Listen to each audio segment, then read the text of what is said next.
Viagem no tempo é uma das ideias mais fascinantes do cinema, mas será que se formos analisarmos isso à luz da física da vida real, isto faz sentido? Nos filmes a lógica ela é simples, você entra numa máquina do tempo, viaja para o passado, altera alguma coisa no seu passado e isto muda o seu futuro instantaneamente. Temos vários exemplos clássicos que são exatamente isto, De Volta para o Futuro, O Exterminador do Futuro, Efeito Borboleta, mas essa lógica ela entra em choque direto com a física que nós temos na vida real. Primeira coisa que você tem que saber é que o tempo ele não é o que parece. A física clássica via o espaço e o tempo como sendo coisas que são separadas. O espaço era um palco onde tudo acontece e o tempo corria igual para todo mundo em qualquer parte do universo. Ou seja, independente de qual parte do universo você estiver, o tempo ele vai ocorrer igual para você e para todas as outras pessoas, para tudo que existe no universo. Mas Einstein, com a teoria da relatividade, nos mostrou exatamente o contrário.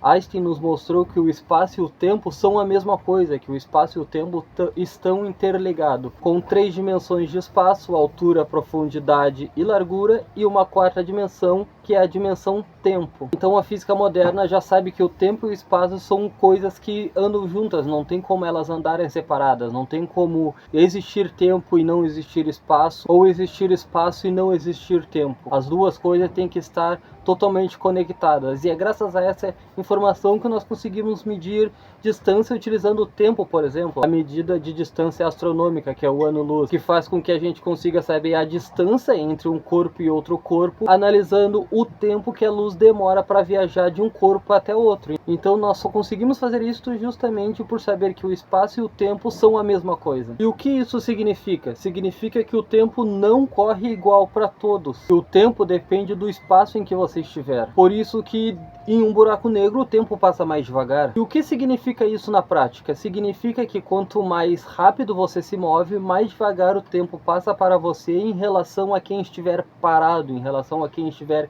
em repouso. E isso também nos mostra que a gravidade ela não é uma força. A gravidade, segundo a teoria da relatividade de Einstein, a gravidade ela é uma curvatura no espaço-tempo. Como que ela funciona? Imagine uma cama elástica, e nesta cama elástica você coloca uma bola super pesada. Você vai observar que por conta desta bola super pesada, a cama elástica vai fazer uma curvatura. Então agora você pega outros objetos menores e coloca na cama elástica também. Você vai conseguir visualizar que os objetos menores vão começar a cair em direção a esta bola maior, justamente por conta dessa curvatura da cama elástica. Então, a gravidade, o espaço, funciona exatamente assim. Quanto mais massa um corpo tiver, maior é o seu tamanho. Então, quanto mais massa o seu corpo tiver, maior o seu tamanho, maior é o seu peso, então mais ele vai curvar o espaço-tempo. Então, quanto mais massa ele tiver, quanto maior ele for, mais pesado ele vai ser e mais ele vai curvar este tecido do espaço-tempo. E isso vai fazer com que os objetos, os corpos ao redor,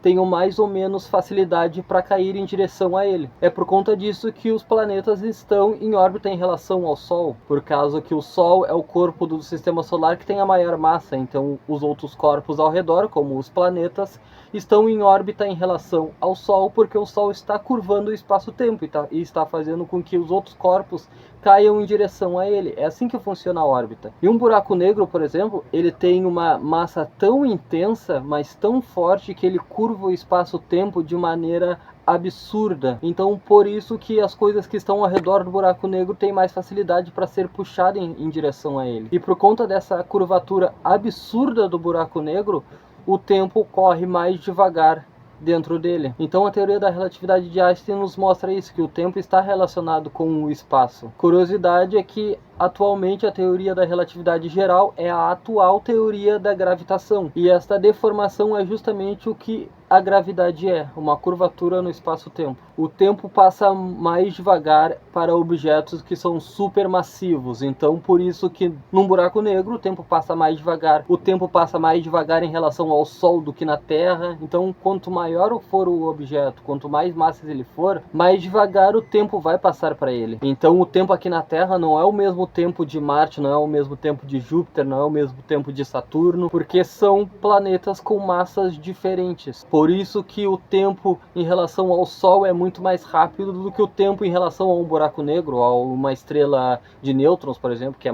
muito mais massiva do que o Sol. Relógios próximos a um buraco negro, ou até mesmo à Terra, atrasam levemente em relação a relógios no espaço. Isto é tão real que os satélites de GPS precisam corrigir o tempo usando a relatividade para funcionar corretamente. E aqui vem a primeira verdade impressionante sobre viagem no tempo. Mas antes, se inscreva no canal caso você não tenha se inscrito. Se você ainda não me conhece, meu nome é Will, eu acabo de finalizar a graduação em Física, então decidi abrir este canal aqui para falar sobre Física. Então se inscreva para você ajudar o canal a crescer, pois o canal está começando agora, e para você ser uma pessoa muito mais inteligente, deixe o like no vídeo para mais pessoas encontrarem o conteúdo. Agora vamos falar sobre esta primeira verdade impressionante sobre viagens no tempo. Viajar no tempo é possível. Mas como assim viajar no tempo é possível? Viajar para o futuro é fisicamente possível. E isto acontece por dois efeitos reais. Dilatação no tempo por velocidade. Quanto mais rápido você se move, mais devagar o tempo passa para você. Se alguém viajar próximo à velocidade da luz, anos podem se passar na Terra, enquanto minutos podem se passar para o viajante. E o segundo fato é a dilatação no tempo por gravidade. Quanto mais forte for a gravidade, mais lento o tempo passa. E isso já foi medido por satélites do GPS, por estações espaciais. Interestelar acerta muito bem aqui.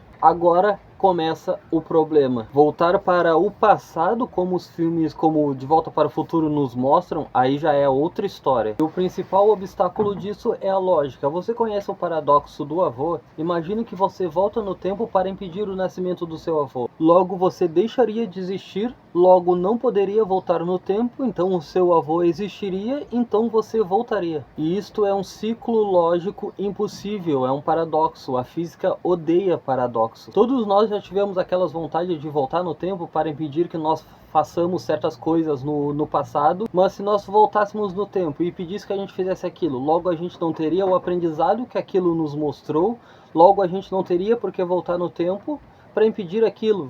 É algo muito louco falar sobre paradoxo, mas você entendeu. E já que a física odeia paradoxo, o que ela tenta fazer com isso? Existem três ideias principais. A primeira é a linha do tempo fixa. Você pode até voltar no tempo, mas não poderia alterar nada muito importante. Eu vejo isso muito em Doctor Who, por exemplo. Quando ele volta no tempo, tem muitas coisas que ele não pode mudar porque ele diz que faz parte da história da humanidade, que aquilo tem que ter acontecido. Então muitas coisas, muitos eventos que são extremamente importantes para a história, o Doctor Who ele não muda porque ele sabe disso. Porque ele sabe que aquilo é um evento importante que teve que acontecer. E isto faz sentido fisicamente, porém mata o livre-arbítrio. A segunda ideia, e é algo que está muito em alta hoje em dia, que é sobre múltiplas linhas do tempo. Cada mudança cria um novo universo com outra linha do tempo. Então cada vez que o viajante do tempo ele altera alguma coisa, ele cria uma outra linha do tempo. Vemos isso muito ultimamente nos filmes de super-herói, em Loki, por exemplo. Vemos também isso em Dragon Ball Z, para quem é fã de Dragon Ball, quando o Trunks ele volta no tempo para entregar o remédio pro Goku, ele cria uma outra linha do tempo, porque quando ele volta pro futuro dele, o futuro dele não mudou, continua o mesmo, por mais que eles tenham derrotado os androides no passado. Porém ele volta mais forte e consegue derrotar os androides no futuro dele também. Mas os androides não deixaram de existir no futuro dele. Ou seja, ele criou uma segunda linha do tempo. Criou um outro futuro. Filmes como Vingadores Ultimato exploraram essa ideia. O Rick e Morty também explora bastante essa ideia. Isto realmente evita paradoxos, mas nunca foi encontrada nenhuma evidência relacionada a isso ou coisa do tipo. Então nunca foi provado isso. É apenas algo que é utilizado na ficção. E a terceira ideia é a proteção cronológica. O universo impede viagens para o passado. Segundo Stephen Hawking, algo sempre dá errado, até antes de acontecer paradoxos. Então o que o tempo faz é justamente uma proteção cronológica, ou seja, o tempo ele se protege a si mesmo. E vamos falar agora sobre algo que o cinema adora explorar quando o tema é viagem no tempo, viagem para outras dimensões ou alguma coisa do tipo. Buracos de minhoca. Eu já fiz um vídeo aqui falando sobre buracos de minhoca por conta da série de Stranger Things, e lá eu dou muito mais detalhes do que eu vou relatar aqui neste vídeo. Então eu recomendo que você,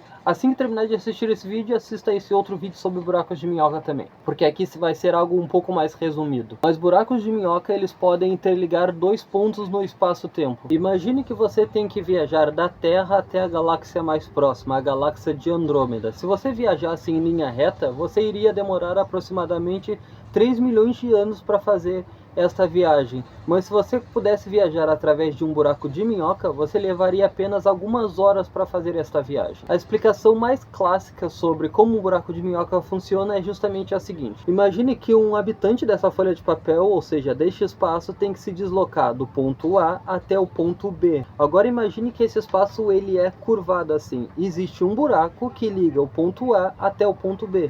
Você percebe que é muito mais rápido fazer esta viagem assim, através desse buraco, do que seria caminhando em linha reta? Ou seja, se uma formiguinha estiver aqui nessa folha e ela precisar se deslocar do ponto A até o ponto B, é muito mais rápido ela cair no buraco, do que sair do ponto A até o ponto B, do que vir caminhando de um ponto a outro. E esta é justamente a ideia de um buraco de minhoca. Então o cinema adora esta ideia sobre buracos de minhoca para ligar dois pontos no espaço-tempo, e talvez em dois momentos diferentes no tempo. Porém, buracos de minhoca, embora tenham nascido das equações de Einstein, assim como buracos negros, nunca foram observados de fato, nunca foram vistos de fato. E se um buraco de minhoca realista realmente existisse, ele seria algo totalmente instável, ou seja, não seria possível viajar através dele. E nunca foram observados, nunca foi encontrado nada de fato que comprove a existência deles. Então, filmes como Interestelar acertam no conceito científico, acertam na ideia, mas exageram na viabilidade. Porque é isso que um filme de ficção científica faz. Ele pega algo que nasceu da ciência, uma ideia que realmente nasceu da ciência, e exageram limites absurdos em cima dessa ideia. Por isso que é científico, porque nasce da ciência, e por isso que é ficção, porque é ficção. E é por isso que ficção científica é algo tão incrível. Então, qual é o maior erro dos filmes? O maior erro dos filmes que falam sobre viagem no tempo é justamente o fato do personagem viajar para o passado, alterar alguma coisa no passado e isso mudar o futuro dele instantaneamente. Na física não existe algo do tipo como atualização automática do universo. Não tem como você voltar para o passado, alterar alguma coisa no passado e alterar o tempo dali para frente. Isto é puro recurso narrativo, mas não ciência de fato. Inscreva no canal se você ainda não fez isso, pois o canal está começando agora e precisa muito da sua ajuda. Deixa o like no vídeo para mais pessoas conhecerem aqui o conteúdo e até o próximo vídeo. Tchau, tchau.